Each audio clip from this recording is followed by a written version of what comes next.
Ini lampu tabung 45 watt ini kali ini. Lanjut kita coba terlebih dahulu sebelum ini. Lampu ini tidak ada tanda-tanda menyala dan kita langsung bongkar bagian penutup casingnya dengan pisau. Nampaknya lampu ini belum pernah dibongkar ya. Bisa langsung kita lihat untuk kerusakannya, ada 2 chip yang hitam-hitam itu. Jadi lampu ini matinya akibat itu, dan gak tahu sih bagian dari mana juga ada yang rusak atau tidak. Lanjut kita bongkar bagian lem supaya nanti pas pembukaan PCB tidak terlalu kuat ya. Kita bongkar bagian peniti dan rad. Ini agak keras ini bagian rad ini, ada agak ngepres ini, takut patah kalau di terlalu ini. Langsung saya ambil besi lalu masukkan besi ke ini, pukul dari belakang, jangan terlalu keras karena takut PCB-nya penyok-penyok ini. Nah, nampak sudah terlihat bagian casing ini, bagian papan PCB, dan PCB-nya juga sudah dripernya juga udah kelihatan. Ini driper di lemnya supaya lebih mengantarkan panas lebih dalam ini. Ini ada komponen elko yang rusak ini di bagian ini tuh, bisa dilihat elkonya sudah keluar jin ini, udah kembung-kembung. Tuh ini maksudnya. Langsung cek komponen lain apakah ada komponen yang short atau tidak di bagian ini. Sambil ini dilihat-lihat. Nampaknya ini enggak ada ya untuk komponen yang lain yang rusak. Hanya saja elko dan 2 chip tadi ini. Itu dicek menurut kasat mata ya, nggak tahu menurut komponen atau menurut multitester dan alat yang lainnya. Sekarang kita akan bongkar bagian elko yang rusak tadi. Ini kita bongkar elko yang rusak. Ini agak kesusahan karena ini double tuh, sampai terlepas itu ya yang atasnya itu. Tuh di bagian elko itu nggak ada lagi yang rusak menurut kasat mata. Kita bongkar dulu ini lem supaya lebih gampang menganalisa kerusakannya ini. Ini nggak ada lagi.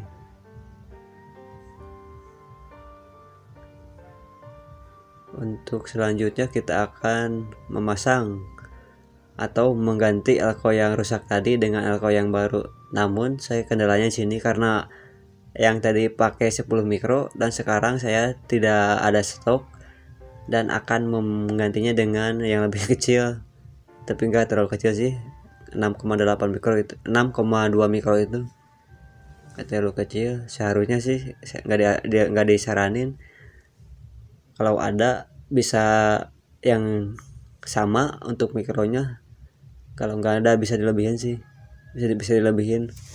Ini saya coba pakai yang 62, ini baru pertama kali ini saya dikurangin mikronya. Ini agak kesusahan, kita langsung pakai, bukan pakai, kita ambil solder maksudnya. Ini satu persatu karena nggak lubangnya nggak dibersihin, langsung ditembak gitu untuk memasukkan elko ke bagian ini.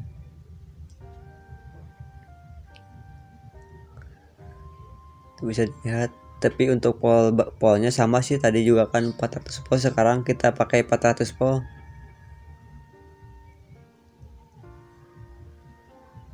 Ini tekuk lagi seperti semula supaya tidak mentok pas dimasukkan ke dalam casing. Lanjut kita solder untuk bagian kaki elko ini, solder yang kuat. jangan sampai ada yang renggang atau kendor. Ini tinggal satu lagi di bagian komponen, di bagian kaki alko, bukan komponen. Untuk kabel itu kakinya pada panjang kita potong terlebih dahulu di bagian ini. Sudah selesai untuk pemasangan elko, tinggal pengecekan apakah driver ini bisa berfungsi atau tidak. Untuk mengecek driver ini saya tidak akan membukanya atau mencopotnya, tapi saya mengeceknya langsung dengan PCB LED ini. Dan kita akan jumper terlebih dahulu bagian PCB ini, karena ini PCB bawaannya ini nggak maksudnya nggak akan dicopot ini si drivernya, langsung ke PCB bawaan ini. Tuh, ini rangkaian seri ya, ini seri paralel. Sebenarnya ini juga sih bisa untuk dua ini, maksudnya untuk satu juga nggak di jumper semua, karena ini seri paralel ya di bagian ini, di bagian driver ini. Tapi kita akan coba jumper dua-duanya, apakah akan normal atau tidak chip dan driver ini. Jika normal kita akan langsung mengganti papan PCB ini. Maksudnya bukan papan PCB nya yang diganti, kita akan mengganti chipnya, tapi tidak semua. Lampu LED bisa nyala kembali, berarti driver masih bagus. Dan sekarang langkah selanjutnya kita akan langsung mengganti chip yang rusak 2 tadi dengan chip yang normal. Tapi untuk chip ini saya tidak punya stok, ada juga yang bekas cabutan, tapi bekas cabutannya juga ini beda sih. Ini agak gede ini chipnya, maksudnya agak panjang, tapi untuk polnya tetap sama sih, memakai input 12 volt. Kita akan cabut saja dari PCB bekas. Jangan lupa kasih amtek, lalu kita goyang-goyang di bagian ini amtek ini supaya lebih mudah untuk pencopotan chip LED-nya. Kita ambil 3 buat lebihan, buat jaga-jaga supaya nanti pas lepas atau gimana tidak mengambil lagi ini. Langkah selanjutnya kita ambil PCB yang akan diganti, lalu kasih plug lagi ini copot bagian yang tadi di jumper, langsung pasangin.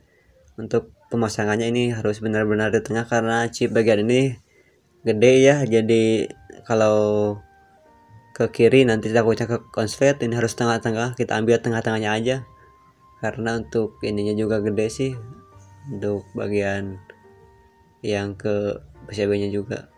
Ini nampaknya lampu LED nyala dengan atau bisa dikatakan nyalanya semua, nggak ada yang ini, berarti pemasangan chip LED tadi sukses. Nah sekarang kita langsung memasangkan input LED-nya. Untuk kabel berwarna putih ini input negatif, dan untuk kabel berwarna merah adalah input positif. Ini jangan sampai terbalik ya di bagian ini, lampu LED nanti tidak akan menyala.